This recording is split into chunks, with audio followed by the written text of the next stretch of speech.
From Cardinal Television Studio, I'm Madison Kelly with your Fisher News Brief. The suspect accused of Monday's massacre at a Boulder grocery store is expected to make his first court appearance. 10 lives were lost in the shooting. As lawmakers contemplate stricter gun regulation, friends and family remember their loved ones. CNN's Dan Simon reports. A memorial is growing outside the King Soopers in Colorado as the community mourns the victims of Monday's mass shooting. Denny Stong was the youngest victim Monday, just 20 years old. He was really passionate. Denny had a work ethic like no one else that I've ever met. He worked with Ricky Olds, a manager at the store. Saddened that she didn't get to experience motherhood. She didn't get to experience marriage. She was 25 years old. Suzanne Fountain was an actress. Her friends say she had a smile that could cheer anyone up. She was authentic, down to earth, a lovely hostess. Boy, did you eat and drink well when you went to her house. A beautiful actress. People lined the streets to watch a procession and say a final farewell to Boulder police officer Eric Talley. They are among the 10 people who lost their lives in the massacre. Now investigators are reconstructing what happened Monday and searching for a motive. They are also questioning why the suspect chose this particular store, 30 minutes away from his home. The FBI is interviewing his friends and relatives and searching through his online history, a law enforcement source tells CNN. In Washington, D.C., the Biden administration says the president may take executive action to advance stricter gun rules. If we want something to be permanent, if we want it to be lasting, we need it to be legislation. But there are also executive actions under consideration. And on Capitol Hill, Colorado Senator Michael Bennet urging his colleagues to take action. Our failure to act has helped create these conditions, and we can't wait any longer. The Senate needs to act.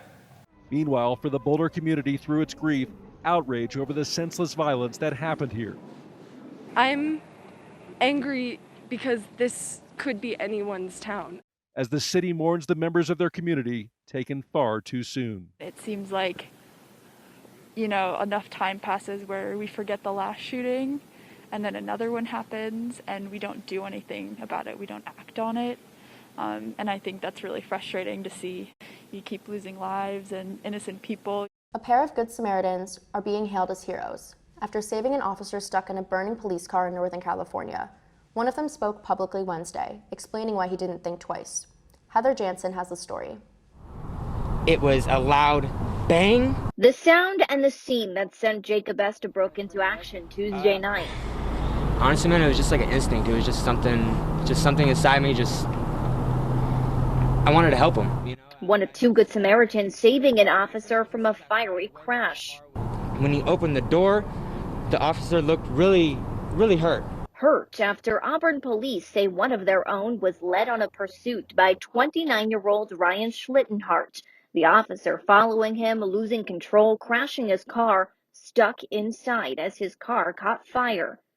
With a family of his own, Jacob knew he had to do something to help someone else's loved one. He's a human being, and just wanted to make sure he was okay. Auburn's chief of police, Ryan Canan, thankful for Jacob and the other man that ultimately saved his officer's life and condemning the suspect's dangerous decisions. Not only did the officer get hurt as a result of it, but he could have easily hurt somebody else.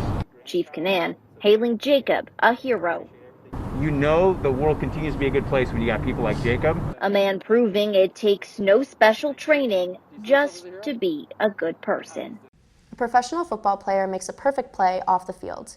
Justin Herron of the New England Patriots and a friend prevented a potential sexual assault from occurring Saturday in Tempe, Arizona. The 6-foot, 5-inch, 300-pound lineman and Phoenix resident Murray Rogers heard screaming in Kiwanis Park. They saw a suspect push an elderly woman to the ground and attempt to take her pants off. Herron ordered the man to get off and yanked him off, demanding that he stay put until the police arrived. Neither Herron nor Rogers knew the victim, who referred to the two men as, quote, her angels. It was heartwarming to see her, but also gut-wrenching to see how she responded to the trauma and how she's dealing with it. No one should go through that. No one. On Wednesday, Herron and Rogers were presented with Outstanding Service Awards from the Tempe Police Department. Lowe's is celebrating spring with a new giveaway. The home improvement store chain is giving out free Garden to Go project kits to customers next month. The gardening kits include a variety of gardening products, such as saplings, seeds, and even recipes. These kits can be picked up curbside. Families have to register for them first. Registration kicks off on April 1st, with the first kits being given out on April 8th. Which one you receive depends on when you register. Lowe's says it will put out more details on its Garden to Go giveaway on its website. Now you can eat Peeps and drink them too. Pepsi and Peeps are teaming up for a new cola that combines the two sweet flavors. The companies say the new drink mixes the taste of Pepsi with the pillowy soft and sweet marshmallow flavor of Peeps. But you can't buy this new flavor. Pepsi is giving away 3,000 packages of it through a contest. All you have to do is post your favorite springtime activities on Instagram and Twitter with the hashtag #HangingWithMyPeeps and tag Pepsi. Winners will receive a 3-pack of the mini cans in bright yellow, pink, and blue color. Pepsi says the new flavor could eventually be sold publicly if there's demand for it. Your daily dose of cuteness with a newborn at the Miami Zoo. A hero dog stops traffic to save its owner. And a teen builds his own thrill ride in his backyard. Coming up on Take a Look at This. Here's your daily dose of cuteness as Zoo Miami introduced this adorable endangered baby black rhinoceros. The male rhino calf was born back in February, but he and his mother were off exhibit so they could have some bonding time. The pregnancy lasted about 15 months.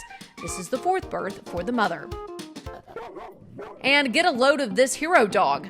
Clover stops traffic to get help for her owner, and it's all caught on camera by a neighbor's security footage. Haley Moore was on a walk with her dog when she had a seizure and fell to the ground. The pup checks on Haley, then sprung into action to get the attention of someone who could help. Eventually, Clover flagged down a truck where the man inside was able to assist Haley and get more help for her. Haley's doing fine now and is grateful that her rescue dog has now returned the favor. Who needs the hassle of an amusement park? The lines, the cost, the crowds. With some 2x4s, PVC pipes, cinder blocks, and sandbags, you can build a roller coaster in your own backyard. That's what this teen from Georgia did, and it took him only 3 weeks. Ben Tolliday got a little bored during the pandemic, so he got to work building his own personal thrill ride. It's given him lots of social media love.